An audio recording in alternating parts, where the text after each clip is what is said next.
La neige tombait en rideau épais ce soir de décembre, transformant le paysage du village normand en une carte postale de Noël d'une blancheur immaculée. Cependant, la réalité dans les ruelles pavées était bien moins pittoresque. Le froid était mordant, d'une âpreté humide qui transperçait les couches de vêtements les plus épaisses pour s'insinuer jusqu'aux os, rendant chaque expiration visible, un petit nuage de vapeur suspendu dans l'air glacial. Lucas Dubois marchait d'un pas rapide vers sa vieille Renault 4 après une nouvelle soirée interminable passée au bureau. À 39 ans, ses cheveux châtains foncés commençaient à se parer de traces grises distinguées sur les tempes, et il portait un coûteux manteau de laine noire par-dessus son costume impeccable. En tant que PDG de Dubois Promotion Immobilière, une société de promotion immobilière commerciale que son père avait fondée des décennies plus tôt, Lucas était habitué aux longues heures et au poids écrasant des responsabilités qui accompagnaient la gestion d'une entreprise valant plusieurs millions d'euros. Sa grande maison de campagne en pierre se trouvait à seulement 2 pâtés de maison de là, une magnifique bâtisse historique, protégée par d'imposantes grilles en fer forgé, dont les fenêtres laissaient filtrer des lueurs chaudes et accueillantes. Il l'avait achetée 5 ans auparavant, juste après son divorce, éprouvant un besoin viscéral de prendre un nouveau départ, de trouver un lieu qui ne serait pas saturé des souvenirs amers de son mariage raté. La maison était bien trop vaste pour un homme seul, sa mère ne cessait de le lui rappeler avec une pointe de reproche dans la voix, mais Lucas ne s'était jamais senti oppressé par cet excès d'espace. Au contraire, cela lui donnait l'illusion d'être moins seul, comme si les pièces vides attendaient d'être remplies de vie. Il approchait des grilles de sa propriété lorsqu'il les remarqua. Une femme et une petite fille, blotties l'une contre l'autre contre le mur de pierre glaciale qui bordait son entrée. La femme avait de longs cheveux blonds, en désordre et saupoudrés de neige fondue, et elle portait ce qui semblait être des vêtements totalement inadaptés à une telle météo, un mince pull gris sur des habits encore plus légers. La petite fille, qui ne devait pas avoir plus de 5 ou 6 ans, avait des cheveux blonds coiffés en couette et portait une robe de velours rouge sous un manteau noir bien trop fin pour la protéger du froid polaire. Elle serrait un ours en peluche contre sa poitrine avec une force désespérée. Le premier instinct de Lucas fut purement défensif, continuer à marcher, ignorer cette scène de misère. Se persuader qu'elle finirait par partir, que ce n'était pas son problème. Le pays avait des foyers d'accueil. Il y avait les services sociaux. Il ne pouvait pas aider chaque personne dans le besoin qui croisait son chemin. Mais c'est alors que la petite fille leva les yeux vers lui, des yeux d'une gravité bien trop mature pour son âge, et dit d'une voix qui était à peine plus qu'un murmure, un souffle fragile dans le vent glacial, « Monsieur, on n'a pas mangé depuis hier. » Lucas s'arrêta net. Son cœur sembla manquer un battement.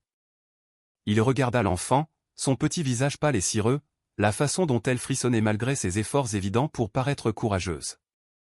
Il posa ensuite son regard sur sa mère, qui était à peine consciente, affaissée contre le mur, ses lèvres d'une teinte bleutée alarmante à cause du froid. « Depuis combien de temps êtes-vous là » demanda Lucas, s'agenouillant dans la neige pour se mettre au niveau de la petite fille. Le froid s'infiltra instantanément à travers le tissu de son pantalon de costume. « Je ne sais pas depuis qu'il fait nuit. Maman est tombée malade et on a dû quitter notre appartement parce qu'on ne pouvait plus payer. Maman a essayé de trouver un foyer, mais ils étaient tous pleins. Et puis elle est devenue encore plus malade et elle ne pouvait plus marcher. Alors on s'est arrêté ici, parce qu'il y avait un mur pour s'appuyer. » Lucas examina la femme de plus près et constata avec effroi qu'elle était presque inconsciente. Sa respiration était superficielle, laborieuse. Ce n'était pas seulement le froid. Elle était gravement malade. « Comment t'appelles-tu » demanda Lucas à la fillette. « Chloé. Chloé Leroy. Et voici ma maman, Manon. Chloé, j'habite dans cette maison, juste ici. J'aimerais vous faire entrer, toi et ta maman, là où il fait chaud. Est-ce que ça te va ?» Les yeux de Chloé s'écarquillèrent, une lueur d'incrédulité et d'espoir traversant son regard fatigué. « Vraiment ? Vous nous laisseriez entrer ? » ? « Oui, mais il faut faire vite, parce que ta maman a besoin d'aide tout de suite. » « Peux-tu marcher ou veux-tu que je te porte ? » ? « Je peux marcher, mais maman ne peut pas. » Lucas sortit son téléphone de sa poche et composa le 15, le numéro du SAMU, demandant une ambulance en urgence. Puis, avec une infinie précaution, il souleva Manon dans ses bras. Elle était d'une légèreté effrayante, et sa peau semblait être de glace. Chloé marchait à ses côtés, serrant toujours son ours en peluche comme une bouée de sauvetage. Alors qu'il les faisait passer par les grandes grilles et franchir le seuil de sa porte d'entrée, la chaleur enveloppante de la maison les frappa immédiatement. Monique Fournier, sa gouvernante, leva les yeux de la cuisine, le visage empreint de stupeur en le voyant entrer, portant une femme inconsciente, suivie d'une petite enfant grelottante. « Monique, s'il vous plaît, apportez des couvertures et de l'eau tiède, pas chaude, tiède. Et appelez le docteur Stéphane Bernard. Dites-lui que j'ai une urgence médicale et que j'ai besoin de lui ici immédiatement. » Monique, qui travaillait pour Lucas depuis 3 ans et avait appris à ne pas remettre en question ses décisions, même les plus surprenantes, passa immédiatement à l'action sans poser de questions. Lucas déposa délicatement Manon sur le canapé de son salon, la recouvrant de plusieurs couvertures épaisses. Chloé se tenait à proximité, l'air absolument terrifié. « Est-ce que maman va mourir ?» demanda-t-elle d'une toute petite voix. « Non, ma chérie. On va s'occuper d'elle. Elle est très malade, mais les secours arrivent. Quand as-tu mangé pour la dernière fois ? » Hier matin. On a mangé des tartines, mais après il n'y avait plus de lait et on n'avait pas d'argent pour en acheter d'autres. Lucas sentit quelque chose se fissurer dans sa poitrine. Cet enfant avait passé plus de 24 heures sans manger et s'inquiétait pour sa mère plutôt que pour elle-même. « Monique, pourriez-vous préparer un peu de soupe de légumes pour Chloé ? Quelque chose de chaud et de léger pour son estomac. » Bien sûr, monsieur Dubois. L'ambulance arriva en moins de 15 minutes, et les ambulanciers commencèrent immédiatement à s'occuper de Manon. Lucas expliqua la situation, depuis combien de temps elle était dehors, son état quand ils l'avaient trouvée. Ils déterminèrent qu'elle souffrait d'une pneumonie et d'une hypothermie sévère, et qu'elle devait être hospitalisée d'urgence. « Et la petite fille ? » demanda l'un des ambulanciers. Lucas regarda Chloé, qui mangeait enfin sa soupe de légumes, mais qui ne quittait pas sa mère des yeux, le regard rempli d'effroi. « Elle reste avec moi. Elle est en sécurité ici. » À l'hôpital, Lucas s'assit dans la salle d'attente avec Chloé pendant que Manon était admise et prise en charge.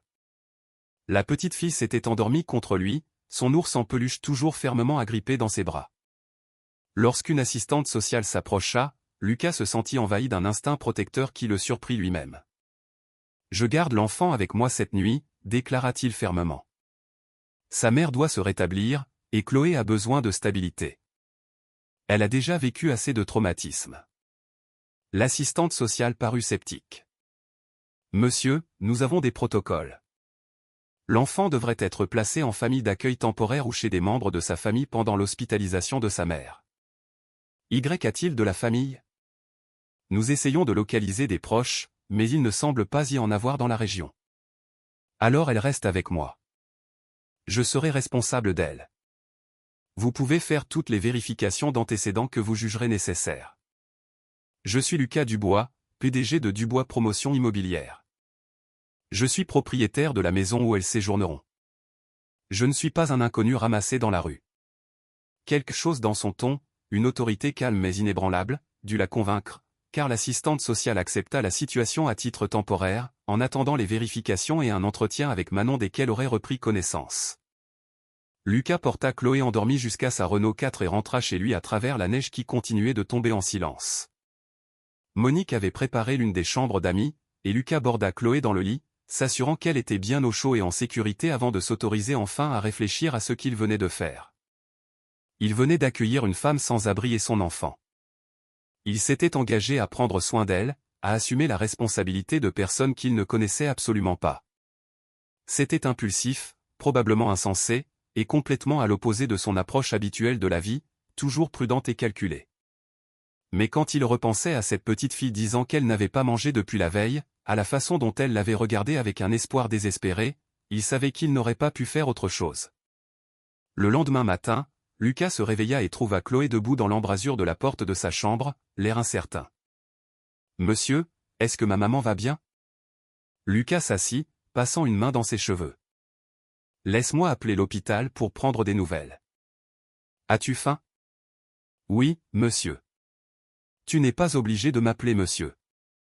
Tu peux m'appeler Lucas, ou monsieur Dubois si c'est plus confortable pour toi. Viens, allons te chercher quelque chose pour le petit déjeuner. » Dans la cuisine, Monique était déjà en train de préparer des crêpes, et les yeux de Chloé s'illuminèrent à cette vue. On mangeait des crêpes les jours de fête, avant que papa ne parte et que maman ne tombe malade et qu'on perde notre appartement. Lucas sentit la fissure dans sa poitrine s'élargir un peu plus. Parle-moi de ta maman, Chloé. Que fait-elle dans la vie? Elle est infirmière. Où elle l'était? Elle travaillait dans un hôpital, elle aidait les gens malades. Mais ensuite, elle est tombée malade elle-même et elle ne pouvait plus travailler. Et on n'avait plus d'argent pour le loyer, ou la nourriture, ou les médicaments. Maman a vraiment essayé très fort, mais les choses n'ont fait qu'empirer. Une infirmière. Manon Leroy était une professionnelle de la santé qui était passée à travers les mailles du filet du système même qu'elle avait un jour soutenu. Lucas sentit une colère sourde monter en lui, non pas contre Manon ou Chloé, mais contre un système qui laissait cela arriver à des gens qui avaient consacré leur vie à aider les autres. Il appela l'hôpital et apprit que l'état de Manon était stable, qu'elle était réveillée et qu'elle demandait à voir sa fille. Lucas leur dit qu'il amenait Chloé lui rendre visite et qu'il discuterait des arrangements à son arrivée. À l'hôpital, Chloé courut au chevet de sa mère, en faisant attention de ne pas bousculer les perfusions. Manon avait meilleure mine que la nuit précédente. Des couleurs étaient revenues sur son visage, et sa respiration n'était plus laborieuse. Mais l'épuisement profond dans ses yeux suggérait que c'était une femme qui se battait depuis très longtemps. « Chloé, mon bébé, ça va ?» La voix de Manon était rauque, mais pleine d'une sollicitude maternelle infinie. « Je suis tellement désolée. Je suis tellement désolée de ne pas avoir pu m'occuper de toi. J'ai essayé si fort. C'est pas grave, maman. Ce gentil monsieur nous a aidés. Il nous a emmenés dans sa maison et j'ai eu de la soupe de légumes et des crêpes, et il s'est assuré que tu ailles à l'hôpital. » Manon regarda Lucas pour la première fois, et il vit un mélange de confusion, de gratitude et d'une immense lassitude dans son expression. « C'est vous l'homme qui nous a trouvés devant chez vous. » Lucas Dubois, oui. Je vous ai trouvé, vous et Chloé, hier soir. Je vous ai fait entrer et j'ai appelé les secours. Merci. Je ne sais pas comment vous remercier. Nous ne vous dérangerons pas longtemps, dès que je serai sorti. Je trouverai un endroit où aller. Où? Demanda doucement Lucas. Où irez-vous? Vous étiez à la rue. Vous avez une pneumonie et pas d'argent. Où pensez-vous exactement pouvoir aller qui soit sûr pour vous et votre fille? Les yeux de Manon s'emplirent de larmes. Je ne sais pas, mais ce n'est pas votre problème. Vous en avez déjà fait bien plus qu'assez. Et si je voulais en faire plus? Manon secoua la tête. Pourquoi feriez-vous ça? Vous ne nous connaissez pas. Nous sommes des étrangères qui dormaient devant votre maison. Lucas tira une chaise et s'assit. Puis-je vous dire ce que je vois? Je vois une femme qui s'est de toute évidence battue corps et âme pour subvenir aux besoins de sa fille. Une professionnelle de la santé qui a donné aux autres jusqu'à ce qu'elle n'ait plus rien pour elle-même. Je vois quelqu'un qui est passé à travers les mailles du filet, non pas à cause de mauvais choix, mais à cause de circonstances indépendantes de sa volonté. Et je vois une petite fille qui a été bien trop courageuse depuis bien trop longtemps. Il se pencha en avant. J'ai une maison qui est beaucoup trop grande pour une seule personne. J'ai des ressources dont je n'ai jamais su quoi faire, à part gagner encore plus d'argent. Et hier soir, Chloé m'a demandé de l'aide. Et j'ai réalisé que j'ai passé les 5 dernières années tellement concentré sur mon entreprise que j'en avais oublié ce que signifiait vraiment aider les gens. Alors voici ce que je vous propose. Vous et Chloé restez chez moi pendant votre convalescence. Sans aucune condition, juste un endroit sûr pour guérir et vous remettre sur pied. Je ne peux pas accepter la charité, dit Manon, bien que sa voix vacille. Je ne peux pas être un fardeau pour un étranger. Ce n'est pas de la charité. Considérez cela comme un investissement dans quelqu'un qui mérite une seconde chance. Et une fois que vous serez rétabli, si vous voulez travailler, je peux vous aider à trouver un poste. Mon entreprise a des relations dans toute la région. Mais pour l'instant, tout ce que je demande, c'est que vous laissiez quelqu'un vous aider, de la même manière que vous avez aidé les autres tout au long de votre carrière. Chloé regardait alternativement sa mère et Lucas. « Maman, on peut rester, s'il te plaît? J'aime la maison de Monsieur Lucas, et Monique fait de très bonnes crêpes, et tu pourras te reposer, aller mieux et ne plus t'inquiéter autant. » Manon pleurait maintenant ouvertement, et Lucas sortit discrètement une boîte de mouchoirs de la table de chevet. « Pourquoi faites-vous ça? » demanda Manon. « S'il vous plaît, soyez honnête avec moi. » Lucas prit une profonde inspiration. « Il y a 5 ans, ma femme m'a quitté. Elle a dit que j'étais devenu froid, que je me souciais plus de mes affaires que des gens, que j'étais devenu quelqu'un qui valorisait le profit plus que l'humanité. Et elle avait raison. J'étais devenu quelqu'un que je n'aimais pas particulièrement, quelqu'un que mon père n'aurait pas reconnu. Mon père a bâti notre entreprise sur le principe que le succès ne signifiait rien si on ne l'utilisait pas pour aider les autres. Et j'avais oublié ça. Il regarda Chloé. Hier soir, votre fille m'a regardé avec de l'espoir dans les yeux et m'a demandé de l'aide. Et j'avais le choix. Être l'homme d'affaires froid que mon ex-femme a quitté, ou être la personne que mon père a élevée. J'ai choisi d'être meilleur. Vous me donnez la chance d'être meilleur, alors s'il vous plaît, laissez-moi vous aider. Manon resta silencieuse un long moment. Puis elle hocha la tête. D'accord. Juste le temps que je me remette sur pied. Mais je vous rembourserai d'une manière ou d'une autre. Je vous rembourserai. Le seul remboursement que je souhaite, c'est de savoir que vous et Chloé êtes en sécurité et en bonne santé. Tout le reste n'est que détail. Manon sortit de l'hôpital une semaine plus tard, et Lucas aménagea l'une de ses suites d'invités en un espace confortable pour elle et Chloé. Monique était ravie d'avoir à nouveau un enfant dans la maison, et elle s'attacha immédiatement à Chloé, lui apprenant à cuisiner et lui racontant des histoires sur ses propres petits-enfants. Tandis que Manon se rétablissait, Lucas en apprit davantage sur son histoire. Elle avait été infirmière en pédiatrie pendant 10 ans. Son mari l'avait quittée quand Chloé avait 2 ans, disparaissant sans jamais payer de pension alimentaire. Manon les avait fait vivre toutes les deux avec son salaire jusqu'à ce qu'elle développe les complications d'une maladie auto-immune qui rendait difficiles les longues gardes qu'exigeait le métier d'infirmière. Elle avait épuisé ses économies en factures médicales, perdu son emploi lorsqu'elle ne pouvait plus suivre le rythme exigeant, et finalement perdu son appartement. J'ai tout essayé, confia-t-elle à Lucas un soir, alors qu'ils étaient assis dans son salon après que Chloé soit allée se coucher. Les services sociaux, les foyers d'accueil, les programmes d'aide, mais il n'y a jamais assez d'aide pour tous ceux qui en ont besoin.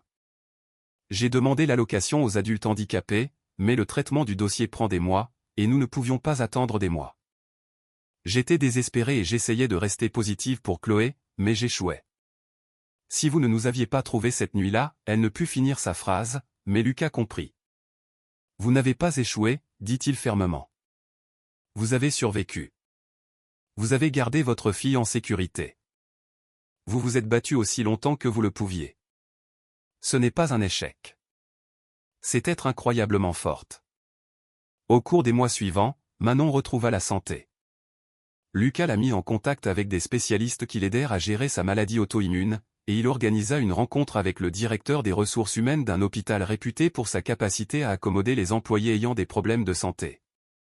Elle fut embauchée comme coordinatrice de soins, un poste qui utilisait son expertise d'infirmière, mais avec des horaires plus prévisibles et moins de contraintes physiques. Et Lucas découvrit que la présence de Manon et Chloé dans sa maison l'avait transformé d'une demeure vide en un foyer. Il avait hâte de rentrer chaque soir, sachant qu'il y aurait des conversations, des rires et le chaos chaleureux d'un enfant. Il se surprit à quitter le travail plus tôt, à se joindre à Chloé pour le dîner, à l'aider à faire ses devoirs, à lui lire des histoires avant de dormir. « Tu es différent », commenta sa sœur un jour lors d'une visite. Plus léger, plus heureux. C'est comme si leur présence avait réveillé quelque chose en toi. C'est le cas, admit Lucas. Elles m'ont rappelé ce qui compte. Pas les rapports trimestriels ou les acquisitions d'entreprises, mais les liens, la famille, être présent pour les gens qui ont besoin de vous. Sa relation avec Manon se développa lentement, tous deux prudents en raison de leurs blessures passées et des circonstances uniques de leur rencontre, mais l'amitié s'approfondit pour devenir quelque chose de plus alors qu'ils partageaient le café du matin, que Lucas apprenait à Chloé à faire du vélo dans son jardin, et que Manon l'aidait à redécorer ses 2 salons formels pour en faire des pièces chaleureuses et vivantes. Un an après ce soir de décembre enneigé, Lucas se retrouva dans son salon le matin de Noël, regardant Chloé ouvrir ses cadeaux avec le genre de joie que seuls les enfants peuvent exprimer pleinement. Manon était assise à côté de lui sur le canapé, et sans réfléchir, il tendit la main et prit la sienne. « Merci, dit-il doucement. Pourquoi ? Pour m'avoir donné une famille.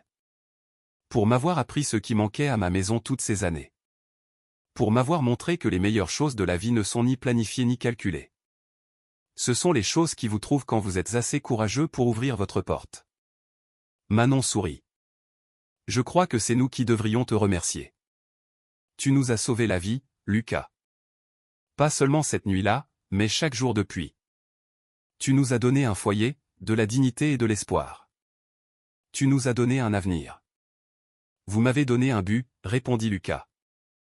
Je vivais mécaniquement, je travaillais parce que c'est ce que j'avais toujours fait, mais sans plus savoir pourquoi. Vous et Chloé m'avez rappelé pourquoi mon père a construit cette entreprise. Non pas pour accumuler des richesses, mais pour avoir les ressources nécessaires pour aider les gens, pour faire une différence.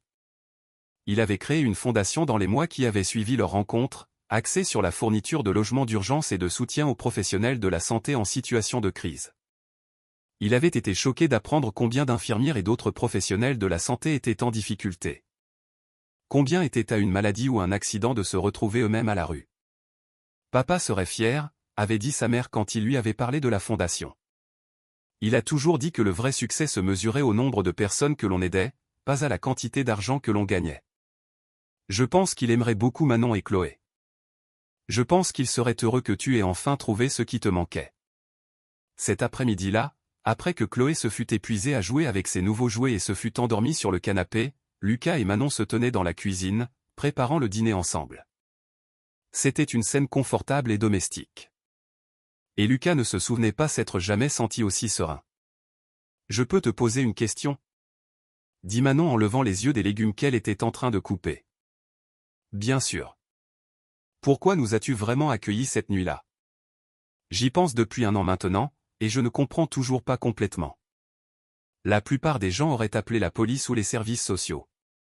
Ils n'auraient pas fait entrer des étrangers dans leur maison. » Lucas réfléchit soigneusement à sa réponse. J'avais passé 5 ans à être seul. 5 ans à être le genre de personne qui donnait la priorité au travail avant tout, et je m'étais convaincu que c'était bien comme ça, que j'allais bien.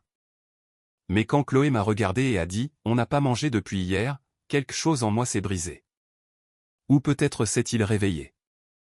Je l'ai vu. Vraiment vu. Et j'ai réalisé que j'avais le choix. Je pouvais être la personne que mon ex-femme avait quittée, froide et déconnectée. Ou je pouvais être la personne que je voulais être. La personne que j'étais avant de laisser le succès me faire oublier mon humanité. Il se rapprocha de Manon. Vous et Chloé n'aviez pas seulement besoin d'aide cette nuit-là. J'avais besoin de vous. J'avais besoin de quelqu'un pour me rappeler ce qui comptait, pourquoi je travaillais, ce que la vie était censée être. Manon posa son couteau et se tourna complètement vers lui. J'avais si peur cette nuit-là. Peur de mourir et de laisser Chloé seule. Peur de l'avoir laissée tomber si complètement que nous allions mourir de froid toutes les deux devant la maison d'un inconnu. Et puis tu es apparu, comme une sorte de miracle. Et tu ne nous as pas jugés, tu ne nous as pas traités comme si nous étions moins qu'humaines parce que nous étions sans abri. Tu as juste aidé. Tu aurais fait la même chose. Tu as passé toute ta carrière à aider les gens. Peut-être. Mais tu n'étais pas obligé de faire tout ce que tu as fait. La fondation, les contacts pour le travail, nous laisser vivre ici pendant 1 an sans demander de loyer ou quoi que ce soit en retour. Tu n'étais pas obligé de faire de nous une partie de ta famille. Je le voulais. Je le veux toujours. Lucas prit une profonde inspiration, se sentant nerveux d'une manière qu'il n'avait pas connue depuis des années. Manon, je suis amoureux de toi. Je le suis depuis des mois. Et j'aime Chloé comme si elle était ma propre fille. Et j'aimerais te demander si tu envisagerais de rendre cela permanent.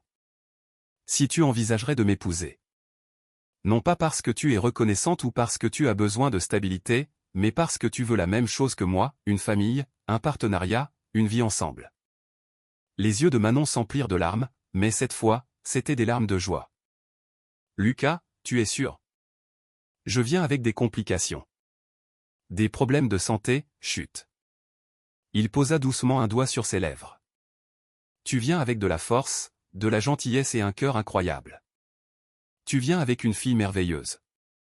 Tu viens avec tout ce que je n'ai jamais su que je cherchais. Alors, qu'en dis-tu? Manon laissa échapper un rire tremblant à travers ses larmes. Oui, murmura-t-elle. Oui, Lucas. 1000 fois oui.